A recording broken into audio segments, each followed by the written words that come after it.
इंदापूरच्या छत्रपती साखर कारखान्यावर उपमुख्यमंत्री अजित पवारांचं निर्विवाद वर्चस्व राहिलेलं आहे। अजित पवारांच्या जय भवानी माता पॅनलनं एक हाती सत्ता मिळवली। जय भवानी माता पॅनलचे 24 पैकी 21 उमेदवार विजयी झालेले, तर विरोधकांच्या छत्रपती बचाव पॅनलचा सुपडा साफ झालाय।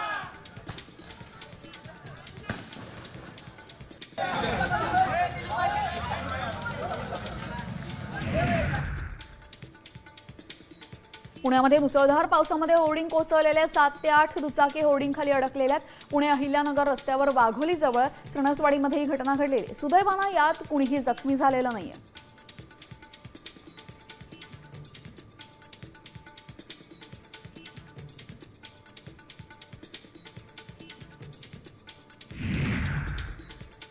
पुरंदरमधील 7 गावांमधील शेतकऱ्यांचा विमानतळाला होणारा विरोध मोडून काढत अखेर शासनानं 7-12 उतार्यावर विमानतळाचा शिक्का मारण्यात आलेला आहे। 7-12 उतार्यावर इतर हक्कामध्ये शेरे मारले असून यापुढे आता जमिनीच्या हस्तांतरणास पूर्णपणे बंदी आहे।